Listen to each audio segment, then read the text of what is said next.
Praise the Lord. God bless you, beloved James. At magsabi, praise the Lord. Unang-una ako'y nagbibigay. Upo lang po kayo. Upo po tayo. Ako'y nagbibigay na mataas. Upo po kayo. Upo po kayo. Ako po'y nagbibigay na mataas sa pagpupuri, pagluluwalhati, pagdadakila sa ating dakilang Diyos na buhay. At pangalawa, doble paggalang sa ating beloved Honorable Pastor Evangelist Willis Radal Meda, the time prophet of living God, and to his family, children, amen, sa ating mga beloved minister, Almeda children, sa mga anak at apo, manugang, di natin malilimutan, mga ginito ang turo ng ating beloved assistant pastor si Almeda. Amen. Praise the Lord. At sa ating mga co-preachers, workers, instrumentalists, choir, finest, adults choir, youth choir. Amen. Praise the Lord. Maging sa ating children's choir. Sa inyo pong lahat, maging sa aking pamilya. Magandang gabi po sa inyo lahat. O madaling araw. Praise God. Bibigyan ko lang po kayo ng konting paliwanag kung anong ibig sabihin ng boot washing. Habang ako'y nagpapaliwanag, pakiprepare na yung kailangan natin dito sa harapan. Amen. Kasi saglit lang itong paliwanag na ito, didiretso tayo sa boot washing para malaman niyo kung ano yung ibig sabihin ng boot washing. Amen? At magsabi, praise the Lord. Ang sabi ng John, chapter 13,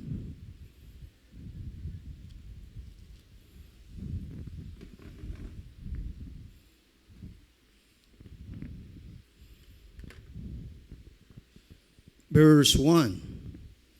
Bago nga magpista ng Paskwa, sa pagkakaalam ni Jesus na dumating ang kanyang oras, malapit na niya mula sa sanlibutang ito hanggang sa Ama, sa pagkaibig sa kanya ng nangasa sanlibutan, ay inibig niya sila hanggang sa kautusan. Ito po yung the day na kung saan, mga minamahal, ang ating beloved Lord Jesus Christ, ating pinakamamahal na Panginoon Jesucristo, alam niya na mangyayari na. Kaya ipiniprepare niya ang mga bagay upang maisagawa niya ng maayos. At habang humahapon, nang mailagay na ng diablo sa puso ni Judas Iscariot, na anak ni Simon, ang pagkakanulo sa kanya, si Jesus na pagkatalastas ay ibinigay ng Ama ang lahat ng mga bagay sa kanyang kamay, at siya'y nanggaling sa Diyos at siya'y sa Diyos paparoon. Natalastas na ng ating mahal na Panginoon na magaganap ang pagkakanulo. At nalalaman na natin ng ating mahal na Panginoon, Jesus, kung saan siya pupunta after that. Kung saan siya nanggaling, doon siya babalik. Amen. Sa 4, at nagtindig ng maghapon na itinabay sa kanyang mga damit, at sila'y kumuha ng isang tuwalya at ibinikis sa kanyang sarili, na magkagayon, nagsalin ng tubig sa kamay at pinasimulang hugasan ng mga paa ng mga alagad at kinustos ng tuwalya sa kanyang pagkabikis. Ito na yung the day na kung saan naguhugas ng paa ang ating mahal na Panginoon. Ito po yung mga minamahal simbolo na may kabahagi ka sa Diyos. Amen? Ang ating Diyos, mga minamahal, na nagpakumbaba siya bilang Diyos. Hinugasan ng paa ng mga apostol. Proven, mga minamahal, bilang tayo man din, bilang as a human being, kailangan natin yung humility. Pagpapakumbaba sa lahat ng bagay. Amen? Amen. Na magkagayon, sabi niya, nagsalin, no? Sa 6, sa gayon lumapit si Simon Pedro, sinabi sa kanya, Panginoon, huhugasan mo baga ang aking mga paa? Sumagot si Jesus sa kanya, sinabi, ginagawa ko'y hindi mo malalaman ngayon, datapwat, maunawaan mo pagkatapos. Sinabi sa kanya ni Pedro, huwag mong hugasan ang aking mga paa kailanman. Sinagot siya ni Jesus, kung hindi kita hugasan na hindi ka magkakaroon ng kabahagi sa akin. Sa 9, sinabi sa kanya ni Simon, Panginoon, hindi ang aking mga paa lamang, kundi pati ang aking mga kamay at ulo. Sa 10, sinabi sa kanya ni Jesus, ang napaliguan na ay walang kailangan hugasan maliban ng kanyang paa, sapagkat malinis ng lubos, at kayo'y malinis ng ngunit hindi lahat. Amen. Dito'y pinapahayag na ng mahal na Panginoon, una kay Peter. Nahiya si Peter. Amen. Akala niya, normal lang yung maghuhugas ng paa. Kaya ni-request niya, hindi lang yung paa, pati ulot kamay niya. Kaya sinabi ng mahal na Panginoon, sapat na yung mahugasan ng paa na may kabahagi sa kanya. Na kayo'y malinis na, ngunit hindi lahat. So meaning, nalalaman ng mahal na Panginoon na mayroong isang hindi matuwid sa mga apostol at may magaganap sa kanya. Amen? Nakuha niyo po mga minamahal? Lahat magsabi, praise the Lord. Amen. Ngayon, ang ating mahal na Panginoon bilang a human being, mga minamahal, ipinakikita niya yung pagpapakumbaba niya sa lahat ng bagay. Amen? Ipinakikita ng mahal na Panginoon. Sapagkat nalalaman ng ang lahat, sa kanya'y magkakanulo, sinabi, hindi kayong lahat ay malinis. Dito mo, alam na eh. Amen? May magpakanulo sa kanya. Kaya nang hugasan niya ang kanyang mga paa at makuha ang kanyang mga damit, ay muling naupo at sinabi sa kanila, malalaman baga ninyo kung ano ang ginawa ko sa inyo? Tinawag ninyo akong guro at Panginoon. At mabuti ang inyong sinasabi sapagkat ako nga. Kung ako nga ang Panginoon at guro ay naghugas sa inyo ng paa, kayo man ay nararapat din maghugasan sa paa sa bawat isa. Nakuha niyo mga minamahal? Normal na kung ang ating dakilang Diyos ginawa yung ganong bagay, mismo tayo rin. Amen? Maalamang ngayon nyo lang mararanasan ito. Habang tayo naghuhugas mga minamahal ng paa, both side, may partner kayo, dito ang brother, dito sister. May partner kayo. Apatan, yung magka-partner na yun na maghuhugasan. Amen? Habang may umaawit dyan, mga minamahal, kayo mag-concentrate. Kasi sabi ng Biblia, mga minamahal, sabi rito sa Isaiah 1:16, maghugas nga kayo at maglinis kayo, alisin ninyo ang kasamaan ng inyong mga gawa sa harap ng aking mga mata. So meaning, nais ng Diyos matuwid tayo sa mga pagkakataon na ito. Amen? Sa 2 Corinthians 7:1, pasakdali ang kabanalan sa takot sa Diyos. Amen. Ngayon, kung may takot tayo sa Diyos, mga minamahal, pasakdali natin ang gusto. Ang kabanalan bukod sa ating sarili, pati sa ating puso. Amen? Dumating dun yung magkanulo. Diba, nabasa natin kanina? Sa 1 Timothy 4:1, sa huling panahon, ang iba'y magsisitalikod sa pananampalataya. Darating yan. Amen? Yan kasi yung pagkawasak ng kasalanan. Kinakailangan mag-ibayan. Amen? Bilang anak ng Diyos, kinakailangan maging matuwid tayo sa paglalakad sa mga Panginoon. Sa Hebreo 12:15, hindi aabot sa biyaya ng Diyos. Bakit hindi makaabot? Kasi dahil sa kasalanan. Kaya kinakailangan mawala ito. Mawasak ito. Amen? Amen? Kaya dapat magkaroon ng tamang pagsagawa ng paghuhugas. Ito yung yearly gagawin. Ngayon lang natin gagawin sa inyo. For the glory of God, pinagpala po tayo. Amen. Palakpakan natin nagilang Diyos sa buhay. Ang sabi rito, kung ako nga na Panginoon at Guro ay naghugas sa inyo ng mga paa, kayo man ay nararapat din maghugasan sa paa ng bawat isa o sa isa't isa. Sapagkat ako'y binigyan ko kayo ng halimbawa upang gawin naman ninyo ayon sa ginawa ko sa inyo. Katotohanan sinasabi ko sa inyo, ang alipin ay hindi dakila kaysa sa kanyang Panginoon. Niyang sinugo man ay dakila kaysa sa nagsugo sa kanya. Kung nalalaman ninyo ang mga bagay nito, kayo'y mapapalad kung inyong mga gawin. Ima! Yan ang mga minamahal. Nagiging mapalad ang isang tao kapag sumusunod sa kalooban ng Diyos. Amen? At magsabi, praise the Lord. Amen. Huwag kayong matulog mga minamahal, magsisimula na tayo. Nasaan yung aking hinihinging batya? Ipasok niyo po dito na may laman tubig. Amen? Para tuloy-tuloy yung oras natin. Amen? Kasi medyo matagal yan. Amen? Praise the Lord. Bago tayo tutungo sa 7 last word. Amen? Praise the Lord. Kilos. Kanino ko pa sinabi sa inyo? Importante kasi mga minamahal, habang naguhugas mga minamahal, doon po tayo sa harapan. Habang naguhugas, i-deploy niyo po dyan. Dyan po sa harap.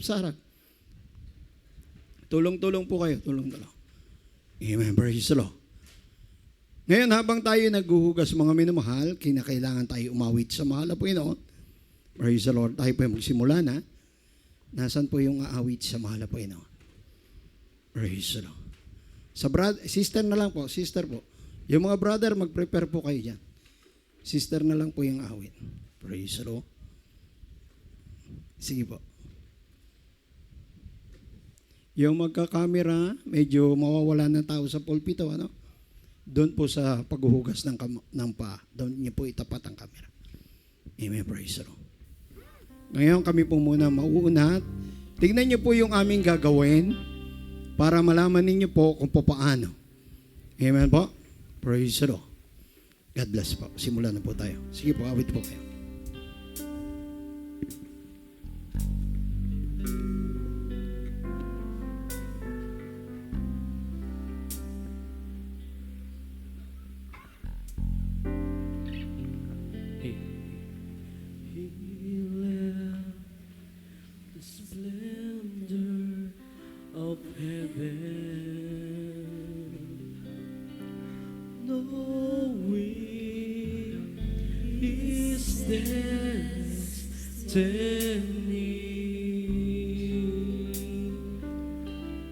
Was the lonely hill on Golgotha,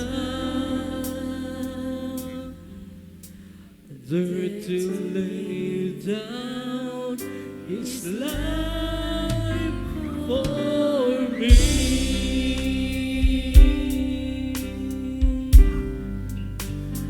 If God is in love,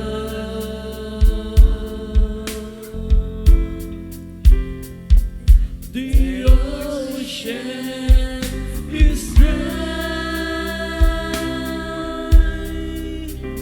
There's no stars in the sky, and the sparrows can fly. If God is in love, then heavens and earth, there's no feeling like this. If God is in love, even the dead He remembers. The thief hanging by his side is full with love and compassion. Then he took him to paradise.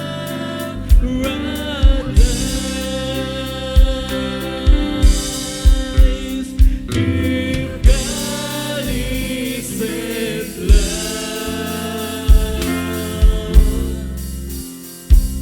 the ocean is dry.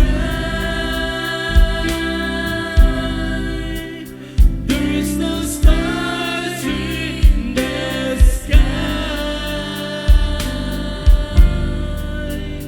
and the sparrow can fly. If God is in love, then heavens and earth, there's no feeling like this.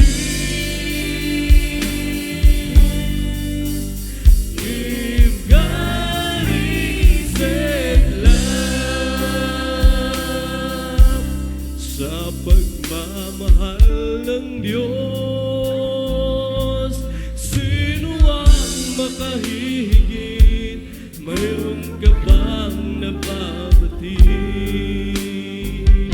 Bugtong niyang anak, di niya'y pinagkait. Sa mundo, nagdusa, tumanas ng libong sakit. Wow, wow, wow. Purihin ka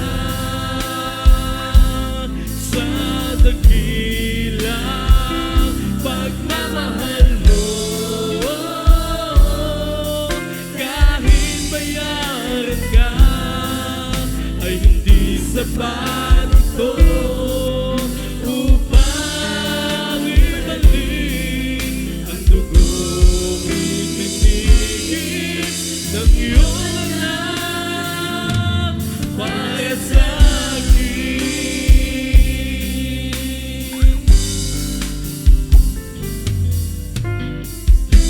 Dakilang Diyos, kay buti mo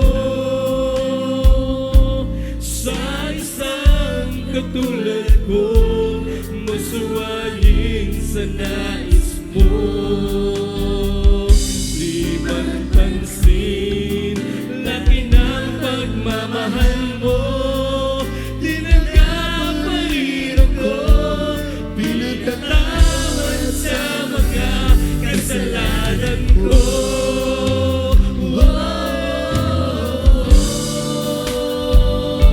Purihin ka sa dakilang pagmamahal mo.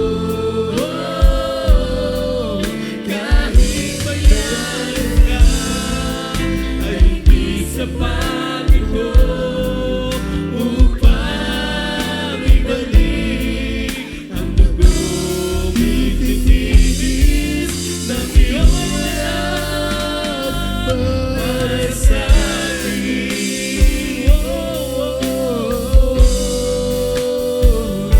Purihin ka sa dakilang pagmamahal mo. Kahit bayaran ka, ay hindi sapat ito upang ibalik ang dugong itinigis ng iyong anak para sa akin. Purihin ka sa dakilang pagmamahal mo.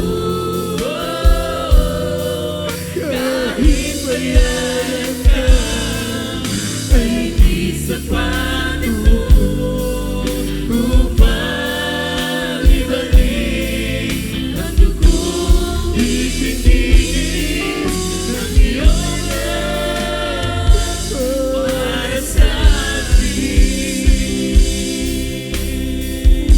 Dakilang Diyos, kay buti mo sa isang katulad ko, masuwayin sa nais mo. Di man pansin, laki ng pagmamahal mo. Tinanggap pa rin ako, pinatawad sa mga kasalanan ko.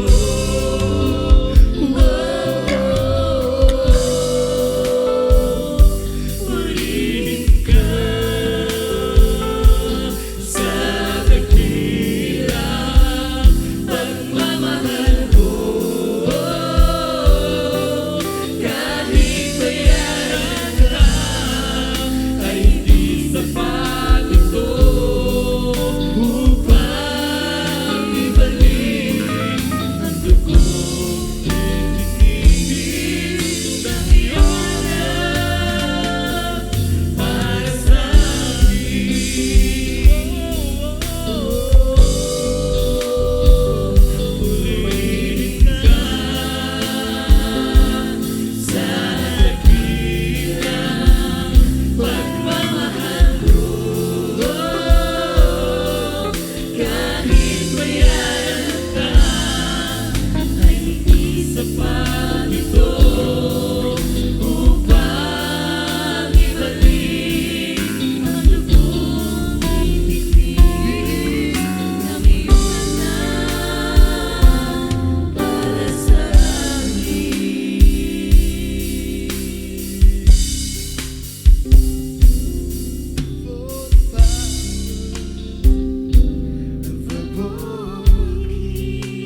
above all wisdom, and all to His name.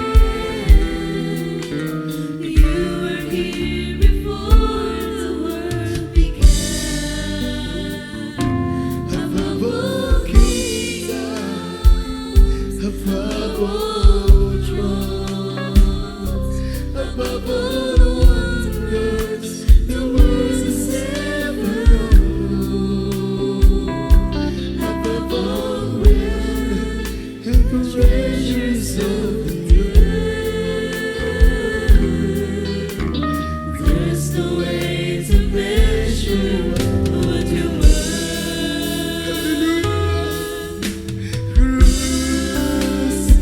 Crucified, left behind the stone. You lived to die, rejected and alone. Like a rose, trampled on the ground. You took the fall in order to leave above all.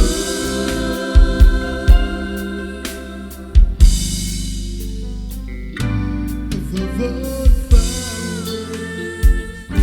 above all kings, above all nations, in all created things, above all wisdom, in all the ways of grace. You were here before the world began. Above all kingdoms, Excuse me. above all Amin naman. Ito po'y biblical ang ating ginagawa. Kaya lahat kinakailangan mahugasan. Amen? Kayo po'y tumayo sa inyong upuan. Dahil isang beses lang ito mangyayari sa isang taon. At susunod na taon na kasunod nito. Amen. Praise the Lord. Yung mga hindi pa po natatapos, lapit po kayo rito. Amen. Praise the Lord.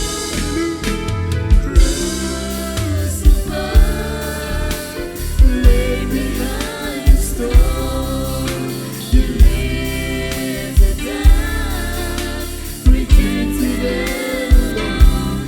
Like a rose, trampled on the ground.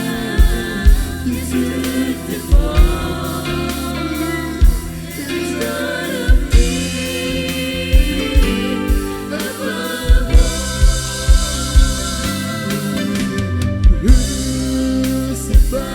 Crucified, left behind the stone.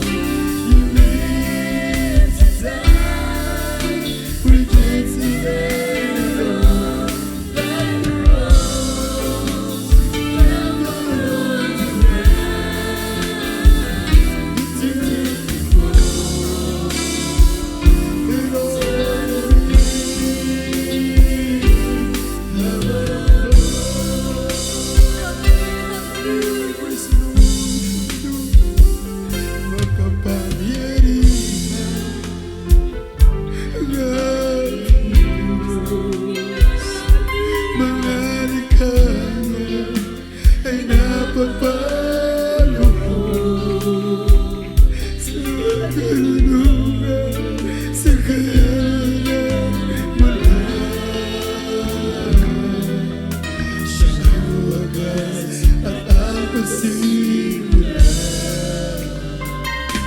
Mga bansa at mga hari sa paghukom, ika'y maghari. Mamamahal sa kagandahan mo. Hallelujah! Malalim, magpapakit sa'yo. Oh, si Jesus, nagpapako sa cross. Nabuhay siya, pinakuwil ng iba. Huwag roses, pinapagpapag.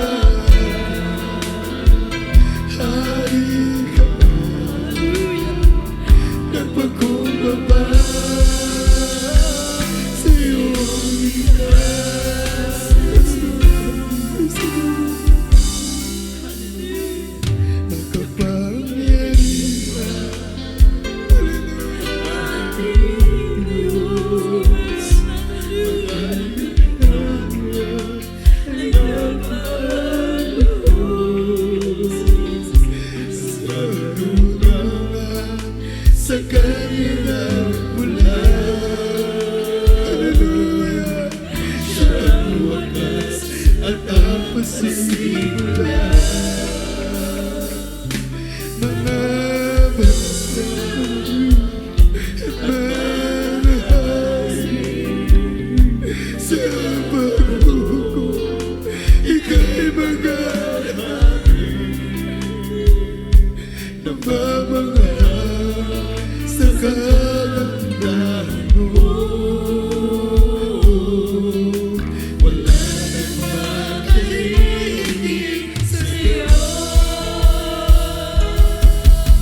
Si Jesus, nagpapako sa'yo.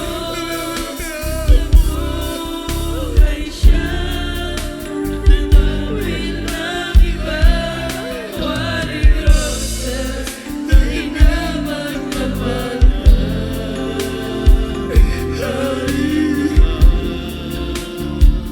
Nagpakumbaba sa'yo pag-ibig niya, hindi matatayan. Kabutihan, hindi masuplihan. Waring roses na inabagabag. Hari ka man, napagkumbaba sa iyong likha.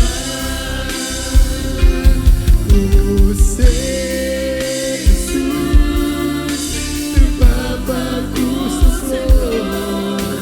Pagluloy siya, inakwit ng iba. Waring roses na inabagabag. Hari ka, nagpakumbaba sa iyong likha. O Jesus, nagpapako sa Diyos. Nabuhay siya, inawil ng iba. Waring roses na inabagabag. Hari ka man, nagpakumbaba sa iyong likha. Hari ka man, nagpakumbaba sa iyong likha.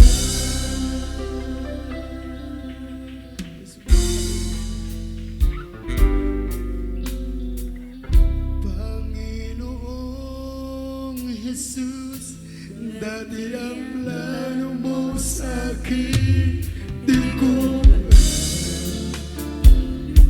binago mo ang buhay ko, ininis ang kasalanan.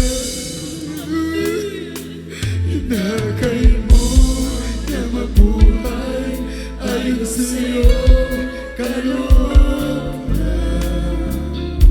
Ngayon ko na unawaan, labis mo ko pinamahal. Dahil sa akin, ikaw ay namatay. Parusa't dapat sa akin, ikaw ang nagpasal. Sa halagang ibinayad, walang higit pa. Sa dugo mong nabuhos, dahil sa aking sala. Dahil sa akin, ikaw ay namatay. Marusang dapat sa akin, ikaw ang nagpasam. Sa halagang ibinayad, walang hihigit pa. Sa dugo mong nabuhos, upang linisin ang aking sala. Dito dito yung brother. Oh. Dito sa kabila. So baka mayroon pa pong hindi pa po nag-gas. Ito po ay ang ibig sabihin po ay spiritual cleaning. Yan po minamahal ang foot washing, meaning is spiritual cleansing. Yan po minamahal para malinis po ang ating spiritual sapagkat sabi nga sa ngayon hindi natin alam pero bandang huli ating malalaman. Ito po minamahal. Ito man po ay biblical na ating ginagawa kagaya ng pinaliwanag kanina. Bagamat sa ngayon lang po tayo nagsagawa pero maging sa Metro Manila at sa iba't ibang probinsya, ito po ay ginagawa tuwing Holy Week. At ito nga po minamahal ay ating Holy Week sa araw nito. Praise the Lord. At bilang pagpapakumbaba ng mga servants of God.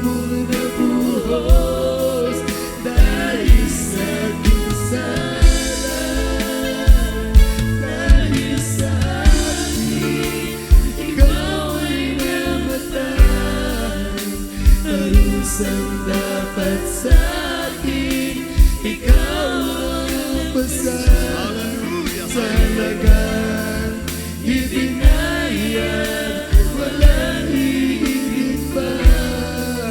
Sa dugo mo nabuhos, dahil sa ating sala, dahil sa ating, ikaw ang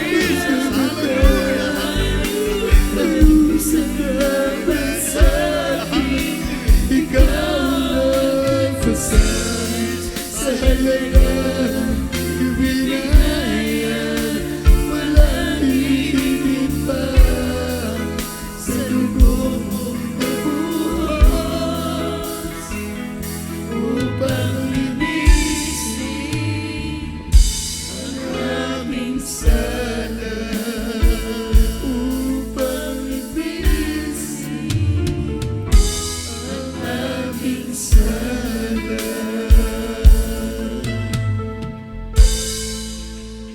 Amen. Hallelujah. Ito pong ating ginawa, mga minamahal, katulad ay hango sa banal na kasulatan na bagamat ngayon lang po natin na ginawa. Subalit ito po ay nauna na po sa ating main church at sa iba't ibang probinsya ay ating pong naisagawa. At ang sabi nga ay pagwasak ng kasalanan. Ito po minamahal, sabi nga sa ating kasimbolin po ng pagpapakumbaba. Yan po, bagamat sabi natin tayo malinis na, pero sa paglilinisan ng bawat sa atin, kagaya ng ating malapang sabi ng isang apostol, Panginoon, bakit ako ang maglilinis sa iyo? Yan po, minamahal. Pero yun ay simbolo ng pagpapakumbaba. Purihin ang ating pinakamamalapang ng Jesus. At ano naman po idadako po sa 7 last word. Tayo muna po yung manalangin sa ating pinakamamalapang ng Jesus.